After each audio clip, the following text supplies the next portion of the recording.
প্রশান্তি জড়িত নিদ্রা মানুষের জীবনের একটা অত্যন্ত গুরুত্বপূর্ণ সুখ এবং প্রয়োজনীয়তাও। দেখতে গেলে এই সংসারের প্রত্যেক পশু পাখি, প্রত্যেক জীব অবশ্যই নিদ্রা প্রাপ্ত করেন, কিন্তু মানুষ, যার মধ্যে বিচার বিবেচনা করার শক্তি অন্যদের থেকে অনেক বেশি, তার কিন্তু ঘুমের কিছু সমস্যা অবশ্যই হয়। কি বলেন, তাই তো? এবার এর কারণ কি? চিন্তা। এবার চিন্তা আমাদের সবার জীবনে আছে। আমরা সকলে জানি যে চিন্তা কখনো আমাদের সাহায্য করে না, তাও আমাদের জীবনে আছে। কেন? চিন্তার মাধ্যমে কি কখনো কোনো সমস্যার সমাধান হয়েছে? অর্থের চিন্তা করলে কি অর্থ লাভ হয়? ভবিষ্যতের চিন্তা করলে কি ভবিষ্যৎ ঠিক হয়ে যায়? স্বাস্থ্যের চিন্তা করলে কি স্বাস্থ্য নিজে থেকেই ঠিক হয়? হয় না।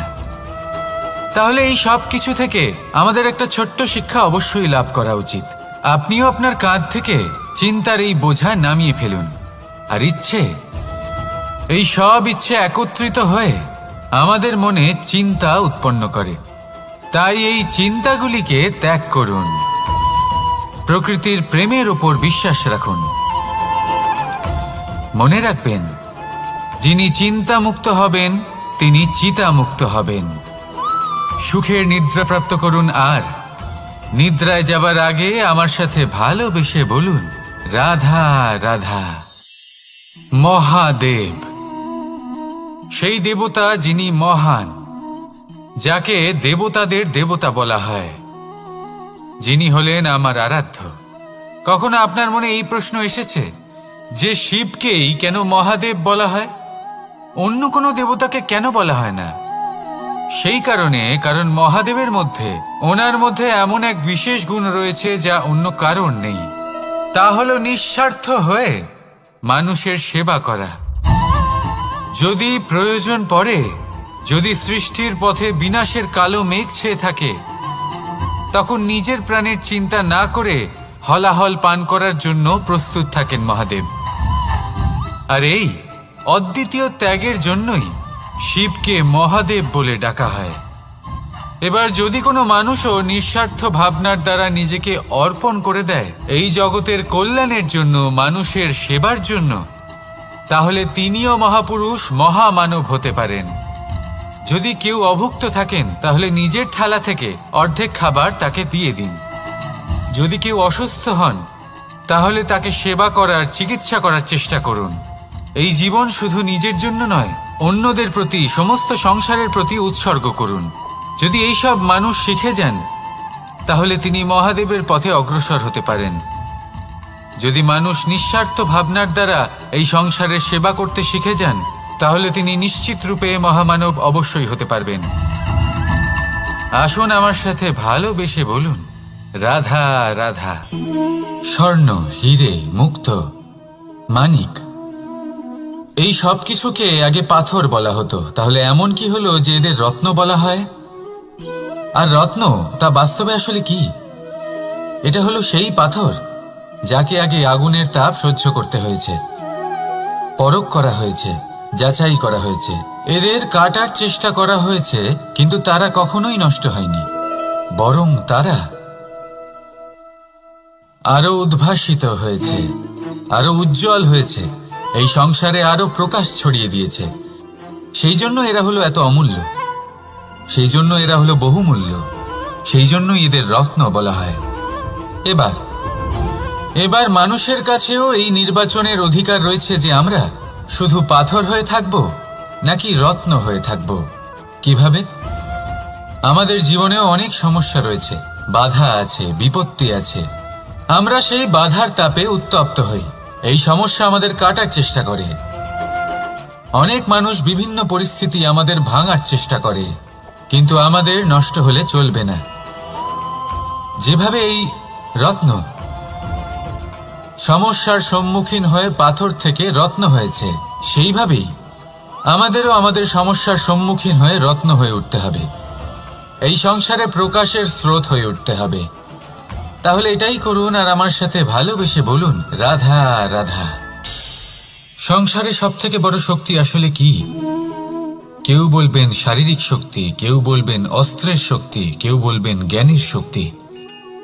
ঠিক আছে, কিন্তু যদি আমি বলি সংসারের সবথেকে বড় শক্তি হলো শক্তি কোনো এক তথ্যের, আগে হ্যাঁ, তথ্য। এই তথ্য নিজেই কিন্তু খুব শক্তিশালী, অত্যন্ত শক্তিশালী অস্ত্র হলো এই তথ্য। আর সত্যি বলতে অনুচিত তথ্যের থেকে অনেক বেশি ঘাতক হলো অসম্পূর্ণ তথ্য। যেরকম আজ শাম্ব রুক্মির সাথে করেছে, ওকে অসম্পূর্ণ তথ্য দিয়েছে, তার ফলে বিনাশ হলো। যদি এইভাবেই আপনার কাছেও কোনো অসম্পূর্ণ তথ্য আসে, আর যদি আপনি তা পরখ না করে দেখেন, যাচাই না করে দেখেন, আর নিজের কর্ম করেন, তাহলে উত্থানের বদলে আপনি পতনের সম্মুখীন হবেন। বিকাশের বদলে আপনার বিনাশ হয়ে যাবে। মনে রাখবেন একটা অত্যন্ত গুরুত্বপূর্ণ কথা, সঠিক তথ্য পাওয়া সঠিক তথ্য দেওয়ার থেকে অনেক বেশি গুরুত্বপূর্ণ। আশা করি এই কথা আপনি বুঝেছেন। জীবনে যখনই কোনো তথ্য আপনি পাবেন, সেই বিষয়ে ভেবে দেখুন, পরখ করে দেখুন, যাচাই করুন, তারপর নিজের কর্ম করুন। আর আমার সাথে ভালোবেসে বলুন, রাধা রাধা। ধর্ম এবং প্রেম, এই দুই হলো একই মুদ্রার দুই পিঠ। যদি এদের মধ্যে কোনোটা নষ্ট হয়ে যায়, তাহলে দ্বিতীয়টাও থাকে না। কখনো ভেবেছেন এমন কেন হয়? তার জন্য আগে আপনাকে বুঝতে হবে যে ধর্ম আসলে কি। ধর্ম সেটাই যা এই সংসারের প্রত্যেক মানুষকে একে অপরের সাথে সুখ এবং শান্তিতে থাকতে প্রেরণা যোগায়। এই প্রেরণার আধার হলো প্রেম। প্রেম সেটাই যা আপনার মধ্যে অন্য কারোর প্রতি করুণাবোধ জাগিয়ে তোলে, সম্মান জাগিয়ে তোলে। এবার যদি প্রেম চলে যায়, তাহলে সবার আগে বিনাশ হবে সম্মান আর করুণাবোধের।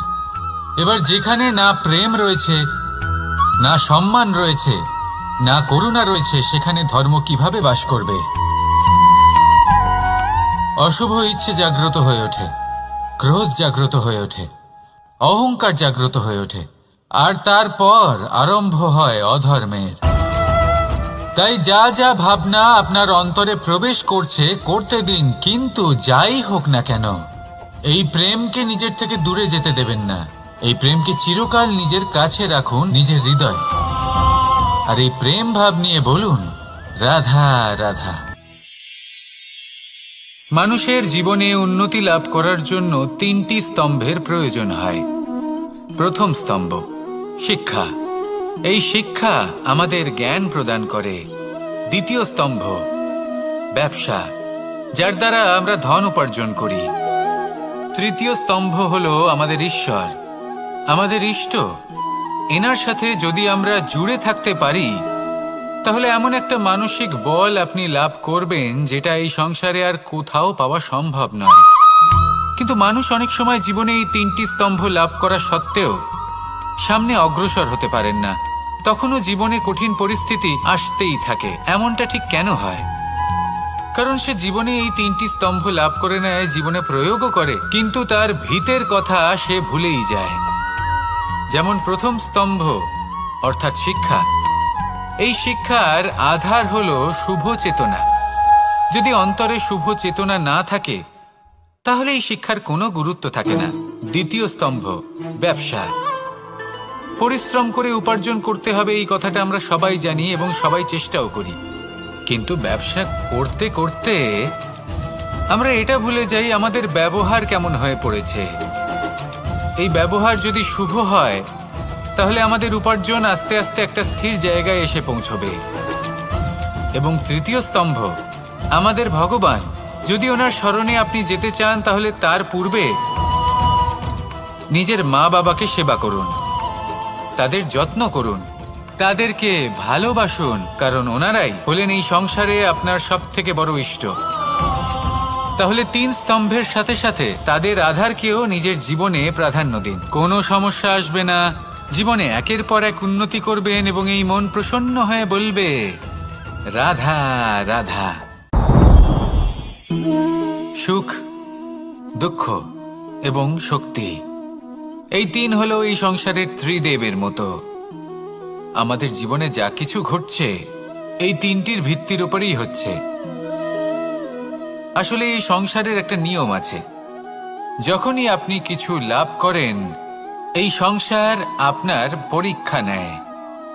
এটা জানার জন্য আপনার পরীক্ষা নেয় যে আপনি যা কিছুই লাভ করেছেন, দুঃখ আপনার ধৈর্যের পরীক্ষা নিতে থাকে। আর যদি আপনার মধ্যে ধৈর্য না থাকে তাহলে এটা আপনাকে আরো বেশি দুঃখের গভীর অন্ধকারে ঠেলে দেবে। সেখানে শক্তি পরীক্ষা নেয় আপনার বিনম্রতার। যদি আপনি বিনম্র না হন তাহলে হয় এই শক্তি আপনার সঙ্গ ত্যাগ করবে, নয় এই শক্তি বিনম্রতার অভাবে আপনার পতনের কারণ হতে পারে। এই সংসারে যে কোনো ব্যক্তি যিনি এই পরীক্ষায় উত্তীর্ণ হয়ে থাকেন এই জীবনে তিনি সাফল্য লাভ করেন। আসুন আমার সাথে ভালোবেসে বলুন, রাধা রাধা। ভয়ের সাথে আমরা সবাই পরিচিত, কষ্টও আমরা সবাই পেয়েছি। কখনো কখনো আমরা অসুস্থ হয়ে পড়ি, আর এমন সময় হলে মাতার মমতা, কখনো বাবার স্নেহ, কখনো বন্ধুদের পাশে থাকার অনুভূতি আমাদের রোগ নিরাময়ে সাহায্য করে। কখনো যদি আমরা নিরাশ হয়ে পড়ি, তখন যদি আমাদের কোনো আপনজন আমাদের দুটো ভালো কথা বলে তখন আমাদের মনোবল বেড়ে যায়। ঠিক তেমন সংসারের এই রঙ্গমঞ্চে যদি আপনি পীড়িত অনুভব করেন, কিছু শুভ কথা আলোচনা করুন, কিছু স্তুতি গান করুন, কিছু মুহূর্তের জন্য হলেও নিজের ইষ্টদেবের কথা স্মরণ করুন আর প্রার্থনা করুন। সাহস বাড়বে, শক্তিও বৃদ্ধি পাবে এবং সামনে এগিয়ে চলার পথও দেখতে পাবেন। তখন এই মন প্রসন্ন হয়ে বলবে, রাধা রাধা। এই সংসারে কখনো কোনো ব্যক্তিকে তার বাইরের পোশাক দেখে বিচার করার চেষ্টা করবেন না, এটা খুব বড় ভুল করবেন। যেমন আমরা জীবনে অনেক সময় এমন করি, ধরুন কোথাও একটা গাছ দেখলাম, ফল আছে, আমরা সেই গাছের পরিচর্যা করতে থাকি।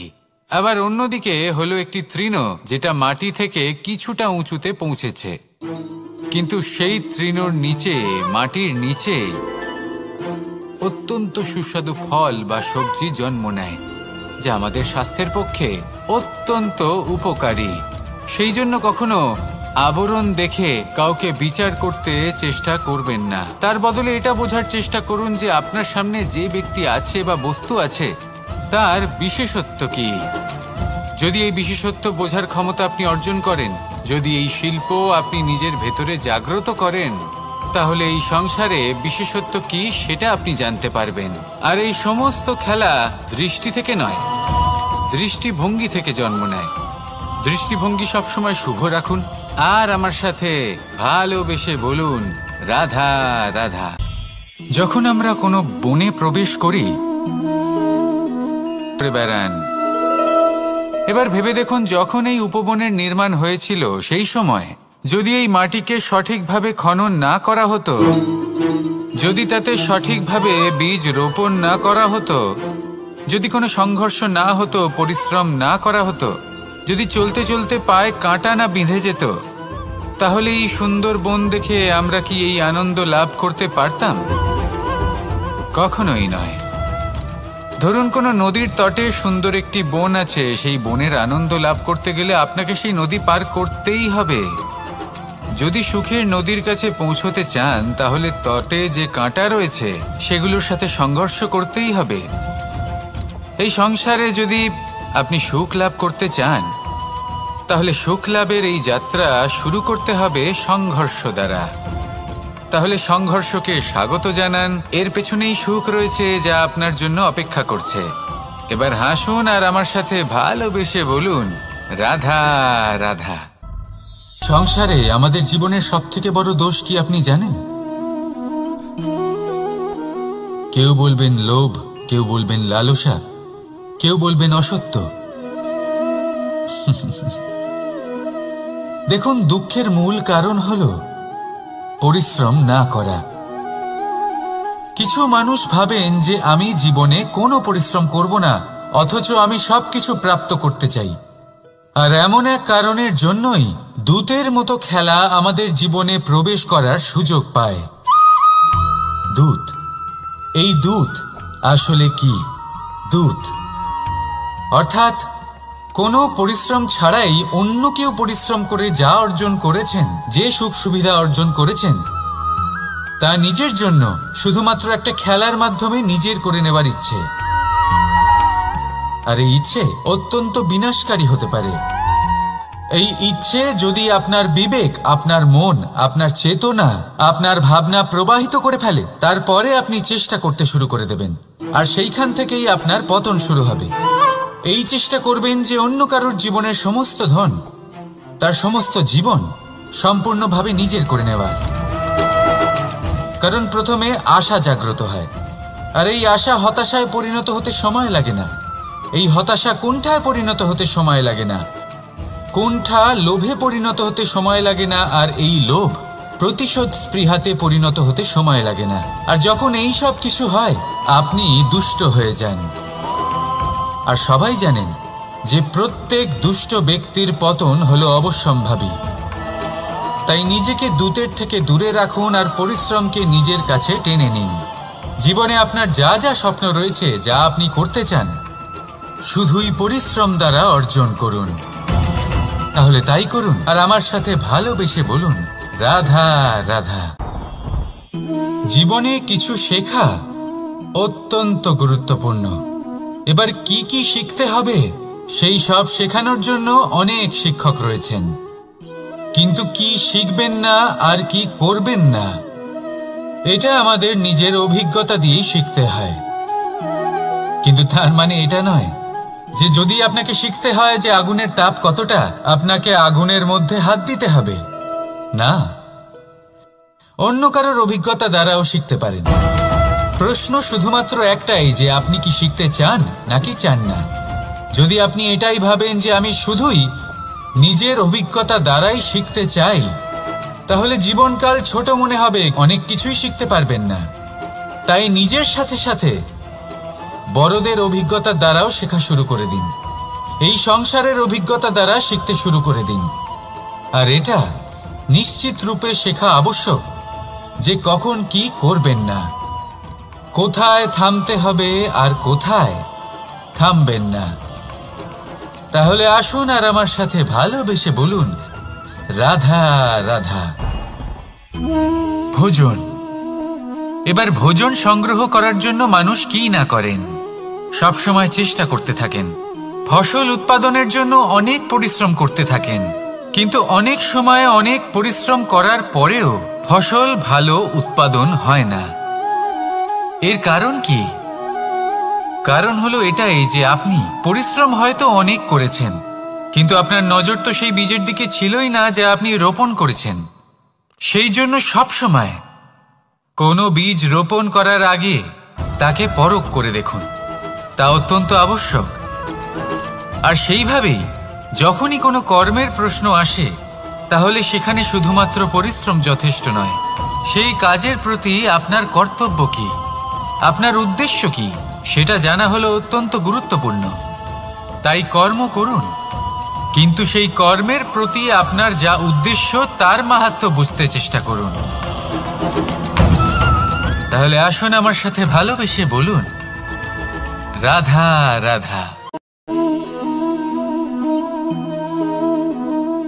প্রশান্তি জড়িত নিদ্রা মানুষের জীবনের একটা অত্যন্ত গুরুত্বপূর্ণ সুখ এবং প্রয়োজনীয়তাও। দেখতে গেলে এই সংসারের প্রত্যেক পশু পাখি, প্রত্যেক জীব অবশ্যই নিদ্রা প্রাপ্ত করেন, কিন্তু মানুষ, যার মধ্যে বিচার বিবেচনা করার শক্তি অন্যদের থেকে অনেক বেশি, তার কিন্তু ঘুমের কিছু সমস্যা অবশ্যই হয়। কি বলেন? তাই তো। এবার এর কারণ কি? চিন্তা। এবার চিন্তা আমাদের সবার জীবনে আছে। আমরা সকলে জানি যে চিন্তা কখনো আমাদের সাহায্য করে না, তাও আমাদের জীবনে আছে। কেন? চিন্তার মাধ্যমে কি কখনো কোনো সমস্যার সমাধান হয়েছে? অর্থের চিন্তা করলে কি অর্থ লাভ হয়? ভবিষ্যতের চিন্তা করলে কি ভবিষ্যৎ ঠিক হয়ে যায়? স্বাস্থ্যের চিন্তা করলে কি স্বাস্থ্য নিজে থেকেই ঠিক হয়? হয় না।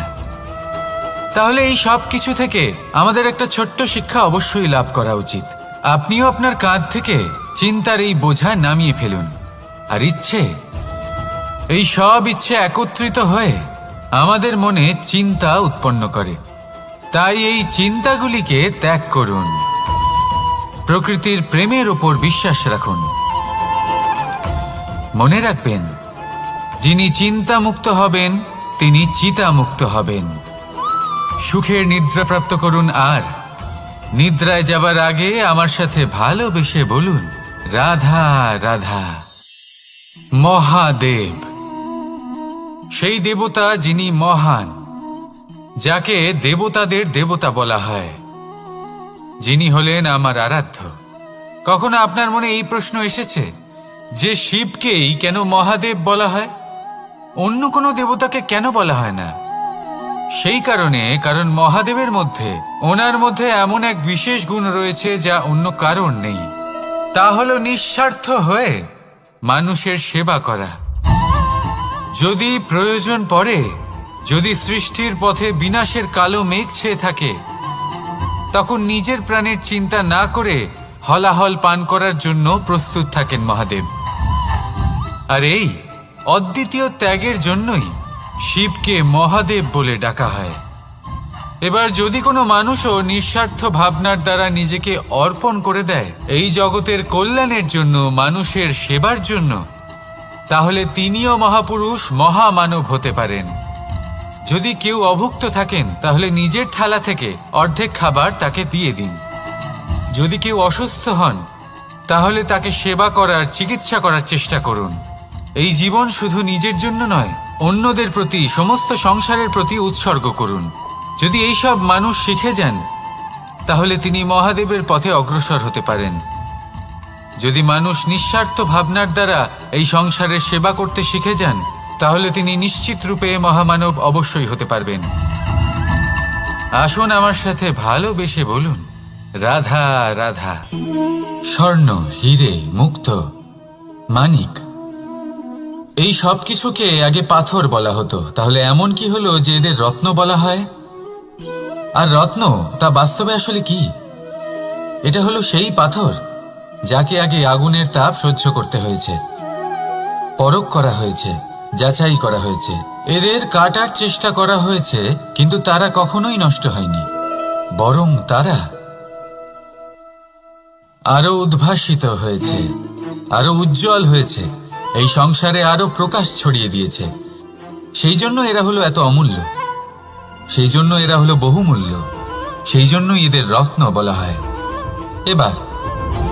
এবার মানুষের কাছেও এই নির্বাচনের অধিকার রয়েছে যে আমরা শুধু পাথর হয়ে থাকব নাকি রত্ন হয়ে থাকব। কিভাবে? আমাদের জীবনেও অনেক সমস্যা রয়েছে, বাধা আছে, বিপত্তি আছে। আমরা সেই বাধার তাপে উত্তপ্ত হই, এই সমস্যা আমাদের কাটার চেষ্টা করে। অনেক মানুষ বিভিন্ন পরিস্থিতি আমাদের ভাঙার চেষ্টা করে, কিন্তু আমাদের নষ্ট হলে চলবে না। যেভাবে এই রত্ন সমস্যার সম্মুখীন হয়ে পাথর থেকে রত্ন হয়েছে, সেইভাবেই আমাদেরও আমাদের সমস্যার সম্মুখীন হয়ে রত্ন হয়ে উঠতে হবে, এই সংসারে প্রকাশের স্রোত হয়ে উঠতে হবে। তাহলে এটাই করুন আর আমার সাথে ভালোবেসে বলুন, রাধা রাধা। সংসারে সব থেকে বড় শক্তি আসলে কি? কেউ বলবেন শারীরিক শক্তি, কেউ বলবেন অস্ত্রের শক্তি, কেউ বলবেন জ্ঞানের শক্তি। ঠিক আছে, কিন্তু যদি আমি বলি সংসারের সব থেকে বড় শক্তি হলো শক্তি কোনো এক তথ্যের, আগে হ্যাঁ, তথ্য। এই তথ্য নিজেই কিন্তু খুব শক্তিশালী, অত্যন্ত শক্তিশালী অস্ত্র হলো এই তথ্য। আর সত্যি বলতে অনুচিত তথ্যের থেকে অনেক বেশি ঘাতক হলো অসম্পূর্ণ তথ্য। যেরকম আজ শাম্ব রুক্মির সাথে করেছে, ওকে অসম্পূর্ণ তথ্য দিয়েছে, তার ফলে বিনাশ হলো। যদি এইভাবেই আপনার কাছেও কোনো অসম্পূর্ণ তথ্য আসে, আর যদি আপনি তা পরখ না করে দেখেন, যাচাই না করে দেখেন, আর নিজের কর্ম করেন, তাহলে উত্থানের বদলে আপনি পতনের সম্মুখীন হবেন। বিকাশের বদলে আপনার বিনাশ হয়ে যাবে। মনে রাখবেন একটা অত্যন্ত গুরুত্বপূর্ণ কথা, সঠিক তথ্য পাওয়া সঠিক তথ্য দেওয়ার থেকে অনেক বেশি গুরুত্বপূর্ণ। আশা করি এই কথা আপনি বুঝেছেন। জীবনে যখনই কোনো তথ্য আপনি পাবেন, সেই বিষয়ে ভেবে দেখুন, পরখ করে দেখুন, যাচাই করুন, তারপর নিজের কর্ম করুন। আর আমার সাথে ভালোবেসে বলুন, রাধা রাধা। ধর্ম এবং প্রেম, এই দুই হলো একই মুদ্রার দুই পিঠ। যদি এদের মধ্যে কোনোটা নষ্ট হয়ে যায়, তাহলে দ্বিতীয়টাও থাকে না। কখনো ভেবেছেন এমন কেন হয়? তার জন্য আগে আপনাকে বুঝতে হবে যে ধর্ম আসলে কি। ধর্ম সেটাই যা এই সংসারের প্রত্যেক মানুষকে একে অপরের সাথে সুখ এবং শান্তিতে থাকতে প্রেরণা যোগায়। এই প্রেরণার আধার হলো প্রেম। প্রেম সেটাই যা আপনার মধ্যে অন্য কারোর প্রতি করুণাবোধ জাগিয়ে তোলে, সম্মান জাগিয়ে তোলে। এবার যদি প্রেম চলে যায়, তাহলে সবার আগে বিনাশ হবে সম্মান আর করুণাবোধের। এবার যেখানে না প্রেম রয়েছে, না সম্মান রয়েছে, না করুণা রয়েছে, সেখানে ধর্ম কিভাবে বাস করবে? অশুভ ইচ্ছে জাগ্রত হয়ে ওঠে, ক্রোধ জাগ্রত হয়ে ওঠে, অহংকার জাগ্রত হয়ে ওঠে, আর তারপর আরম্ভ হয় অধর্মের। তাই যা যা ভাবনা আপনার অন্তরে প্রবেশ করছে করতে দিন, কিন্তু যাই হোক না কেন, এই প্রেমকে নিজের থেকে দূরে যেতে দেবেন না। এই প্রেমকে চিরকাল নিজের কাছে রাখুন, নিজের হৃদয়। আর এই প্রেম ভাব নিয়ে বলুন, রাধা রাধা। মানুষের জীবনে উন্নতি লাভ করার সারে আর কোথাও পাওয়া সম্ভব নয়, কিন্তু মানুষ অনেক সময় জীবনে এই তিনটি স্তম্ভ লাভ করা সত্ত্বেও সামনে অগ্রসর হতে পারেন না। তখনও জীবনে কঠিন পরিস্থিতি আসতেই থাকে। এমনটা ঠিক কেন হয়? কারণ সে জীবনে এই তিনটি স্তম্ভ লাভ করে নেয়, জীবনে প্রয়োগও করে, কিন্তু তার ভিতের কথা সে ভুলেই যায়। যেমন প্রথম স্তম্ভ অর্থাৎ শিক্ষা। এই শিক্ষার আধার হলো শুভ চেতনা। যদি অন্তরে শুভ চেতনা না থাকে, তাহলে এই শিক্ষার কোনো গুরুত্ব থাকে না। দ্বিতীয় স্তম্ভ ব্যবসা। পরিশ্রম করে উপার্জন করতে হবে, এই কথাটা আমরা সবাই জানি এবং সবাই চেষ্টাও করি। কিন্তু ব্যবসা করতে করতে আমরা এটা ভুলে যাই আমাদের ব্যবহার কেমন হয়ে পড়েছে। এই ব্যবহার যদি শুভ হয়, তাহলে আমাদের উপার্জন আস্তে আস্তে একটা স্থির জায়গায় এসে পৌঁছবে। এবং তৃতীয় স্তম্ভ আমাদের ভগবান। যদি ওনার স্মরণে আপনি যেতে চান, তাহলে তার পূর্বে নিজের মা বাবাকে সেবা করুন, তাদের যত্ন করুন, তাদেরকে ভালোবাসুন, কারণ ওনারাই হলেন এই সংসারে আপনার সবথেকে বড় ইষ্ট। তাহলে তিন স্তম্ভের সাথে সাথে তাদের আধারকেও নিজের জীবনে প্রাধান্য দিন। কোনো সমস্যা আসবে না, জীবনে একের পর এক উন্নতি করবেন এবং এই মন প্রসন্ন হয়ে বলবে, রাধা রাধা। সুখ, দুঃখ এবং শক্তি, এই তিন হলো এই সংসারের ত্রিদেবের মতো। আমাদের জীবনে যা কিছু ঘটছে এই তিনটির ভিত্তির উপরেই হচ্ছে। আসলে এই সংসারের একটা নিয়ম আছে, যখনই আপনি কিছু লাভ করেন, এই সংসার আপনার পরীক্ষা নেয়। এটা জানার জন্য আপনার পরীক্ষা নেয় যে আপনি যা কিছুই লাভ করেছেন, আপনি কি আদৌ সেটার যোগ্য কি না। ঠিক সেইভাবেই এই সুখ, দুঃখ এবং শক্তি আপনার পরীক্ষা নিয়ে থাকে। যখন সুখ আসে, তখন সে আপনার পরীক্ষা নেয় যে আপনার মধ্যে অহংবোধ জাগ্রত হয়নি তো। যদি অহংবোধ চলে আসে, তাহলে সুখ সেখানেই সঙ্গ ত্যাগ করে। দুঃখ আপনার ধৈর্যের পরীক্ষা নিতে থাকে, আর যদি আপনার মধ্যে ধৈর্য না থাকে, তাহলে এটা আপনাকে আরো বেশি দুঃখের গভীর অন্ধকারে ঠেলে দেবে। সেখানে শক্তি পরীক্ষা নেয় আপনার বিনম্রতার। যদি আপনি বিনম্র না হন, তাহলে হয় এই শক্তি আপনার সঙ্গ ত্যাগ করবে, নয় এই শক্তি বিনম্রতার অভাবে আপনার পতনের কারণ হতে পারে। এই সংসারে যে কোনো ব্যক্তি যিনি এই পরীক্ষায় উত্তীর্ণ হয়ে থাকেন, এই জীবনে তিনি সাফল্য লাভ করেন। আসুন আমার সাথে ভালোবেসে বলুন, রাধা রাধা। ভয়ের সাথে আমরা সবাই পরিচিত, কষ্টও আমরা সবাই পেয়েছি। কখনো কখনো আমরা অসুস্থ হয়ে পড়ি, আর এমন সময় হলে মাতার মমতা, কখনো বাবার স্নেহ, কখনো বন্ধুদের পাশে থাকার অনুভূতি আমাদের রোগ নিরাময়ে সাহায্য করে। কখনো যদি আমরা নিরাশ হয়ে পড়ি, তখন যদি আমাদের কোনো আপনজন আমাদের দুটো ভালো কথা বলে, তখন আমাদের মনোবল বেড়ে যায়। ঠিক তেমন সংসারের এই রঙ্গমঞ্চে যদি আপনি পীড়িত অনুভব করেন, কিছু শুভ কথা আলোচনা করুন, কিছু স্তুতি গান করুন, কিছু মুহূর্তের জন্য হলেও নিজের ইষ্টদেবের কথা স্মরণ করুন আর প্রার্থনা করুন। সাহস বাড়বে, শক্তিও বৃদ্ধি পাবে এবং সামনে এগিয়ে চলার পথও দেখতে পাবেন। তখন এই মন প্রসন্ন হয়ে বলবে, রাধা রাধা। এই সংসারে কখনো কোনো ব্যক্তিকে তার বাইরের পোশাক দেখে বিচার করার চেষ্টা করবেন না। এটা খুব বড় যে এই গাছে হয়তো কত সুস্বাদু ফল আছে, আমরা সেই গাছের পরিচর্যা করতে থাকি। আবার অন্যদিকে হলো একটি তৃণ যেটা মাটি থেকে কিছুটা উঁচুতে পৌঁছেছে, কিন্তু সেই তৃণর নিচে, মাটির নিচে অত্যন্ত সুস্বাদু ফল বা সবজি জন্ম নেয়, যা আমাদের স্বাস্থ্যের পক্ষে অত্যন্ত উপকারী।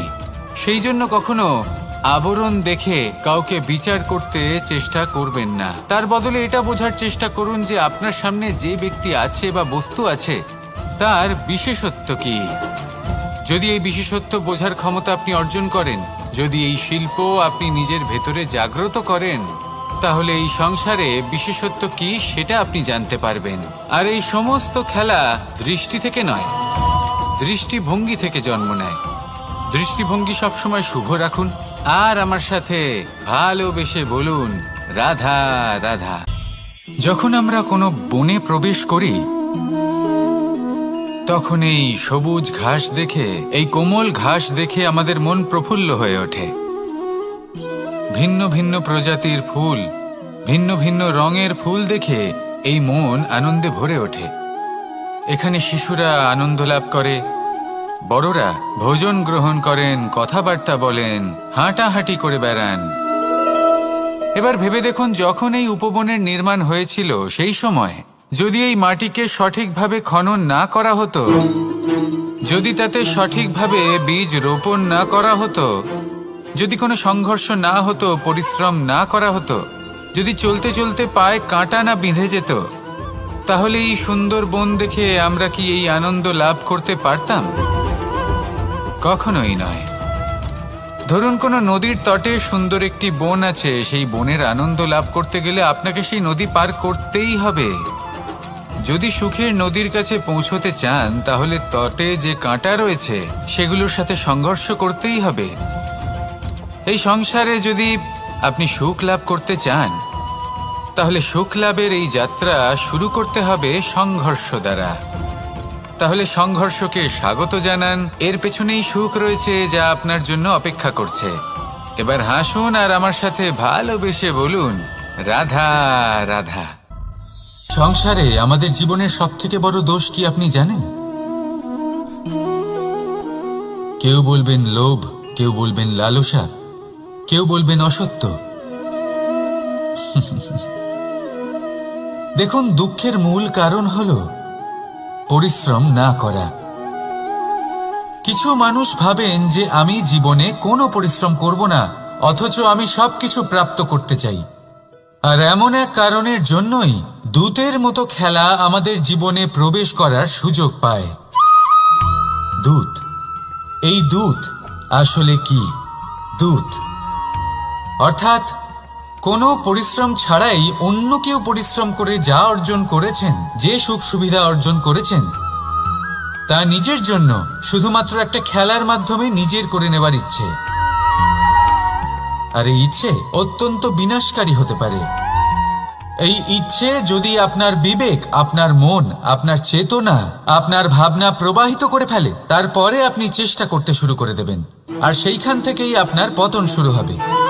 এই চেষ্টা করবেন যে অন্য কারোর জীবনের সমস্ত ধন, তার সমস্ত জীবন সম্পূর্ণভাবে নিজের করে নেওয়ার।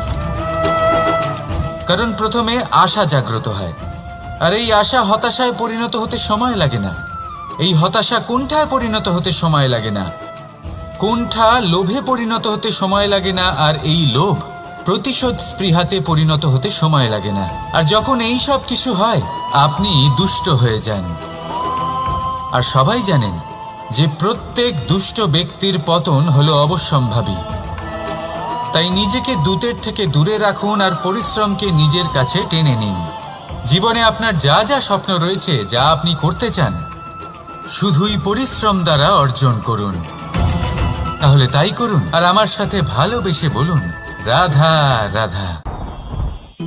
জীবনে কিছু শেখা অত্যন্ত গুরুত্বপূর্ণ।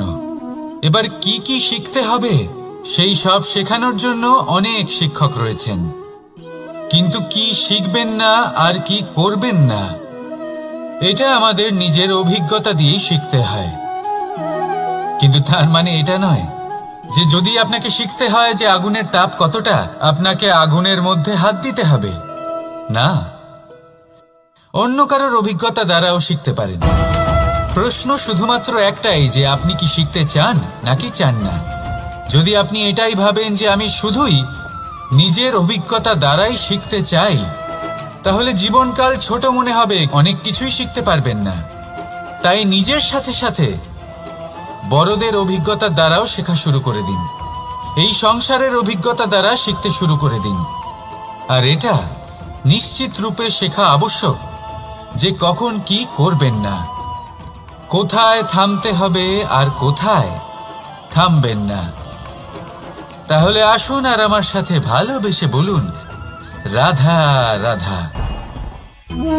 ভোজন। এবার ভোজন সংগ্রহ করার জন্য মানুষ কি না করেন, সব সময় চেষ্টা করতে থাকেন।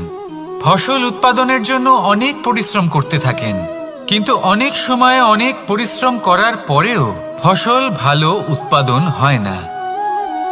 এর কারণ কি? কারণ হলো এটাই যে আপনি পরিশ্রম হয়তো অনেক করেছেন, কিন্তু আপনার নজর তো সেই বীজের দিকে ছিলই না যা আপনি রোপণ করেছেন। সেই জন্য সব সময় কোনো বীজ রোপণ করার আগে তাকে পরখ করে দেখুন, তা অত্যন্ত আবশ্যক। আর সেইভাবেই যখনই কোনো কর্মের প্রশ্ন আসে, তাহলে সেখানে শুধুমাত্র পরিশ্রম যথেষ্ট নয়। সেই কাজের প্রতি আপনার কর্তব্য কি, আপনার উদ্দেশ্য কি, সেটা জানা হলো অত্যন্ত গুরুত্বপূর্ণ। তাই কর্ম করুন, কিন্তু সেই কর্মের প্রতি আপনার যা উদ্দেশ্য তার মাহাত্ম্য বুঝতে চেষ্টা করুন। তাহলে আসুন আমার সাথে ভালোবেসে বলুন, রাধা রাধা।